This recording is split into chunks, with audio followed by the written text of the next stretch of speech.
Fellow patriots, I'm about to expose the shady relationship between our very own government and the greedy electric companies.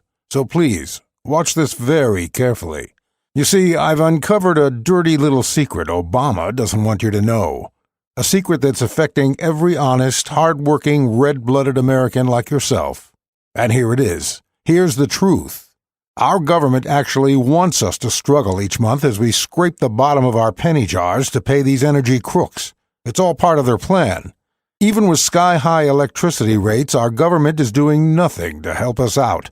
In fact, they're doing just the opposite, and I've got the proof. But you don't have to put up with the lies and deceitful tactics any longer, because you're about to see my little trick to beating big energy at their own game, allowing you to pay zero for your electricity and heating costs, without breaking the law. Fair warning, I'm getting pressure from the powers that be to take this video down. After all, energy is a multi-billion-dollar industry. And the things I'm going to share with you today are somewhat frowned upon by the bigwigs at Pacific Gas and Electric and the Edison Group, just to name a couple. So please, watch my video right now before I'm forced to take it down. You may think you've tried it all or seen all when it comes to reducing your power bill, yet I can guarantee you've never seen anything like what I'm about to reveal to you today. However, I want to first share a really personal and somewhat embarrassing story with you about how I stumbled upon this energy blueprint. When you hear my story, you're going to know exactly what I was going through, because I bet you're making the exact same mistakes right now that I did before I discovered this energy loophole. My name is John Hartman. I'm a 42-year-old and live in South Carolina with my wife and 2 daughters. To be honest with you, I'm always looking for ways to save money, and I'm not ashamed of it either. A few years ago, I noticed my electricity rates were going up and up, so just like any money-conscious American would, I decided to do something about it. I replaced all of my light bulbs for those expensive energy-saving ones. I turned power switches off at the wall, and even turned off heaters in winter despite the freezing conditions. And after all of this, I managed to save a paltry $11 off my next electric bill. Then, to top it off, I looked closer at the bill and noticed the sneaky buggers raised my rates even further. I felt like I'd been robbed. I was furious. I was fed up, and I wanted revenge.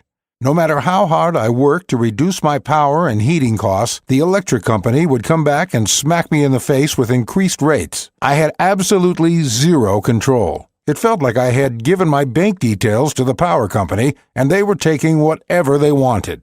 And if you think energy prices will get better in the future, I'm afraid I've got some bad news for you. In fact, President Obama himself has come right out and said energy prices will continue to rise, even though supplies remain plentiful. Watch this short video. Under my plan of a cap-and-trade system, electricity rates would necessarily skyrocket.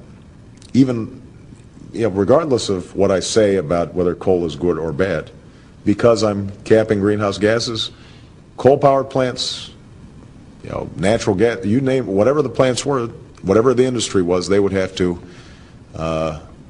retrofit their operations. That will cost money. They will pass that money on to consumers.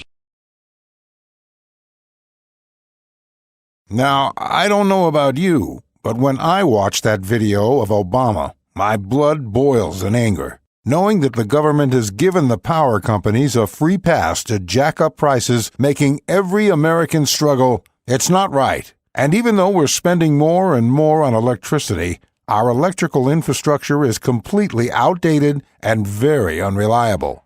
According to the 2011 report by the World Economic Forum, the U.S. infrastructure is ranked below 30th for the quality of electric power sector. The truth is, our electricity infrastructure is completely useless and outdated. Whenever some bad weather was headed our way, I would go get the flashlight because I just knew we were about to lose power. It happened every time. And this is just from a stiff breeze and a bit of rain. I'm not talking about something serious like Hurricane Katrina that caused a loss of power to over 2.6 million Americans. Honestly, our power grid can't handle another natural disaster of that size. Oh, and don't even get me started on terrorist attacks. If things really got bad, you can bet we're all on our own.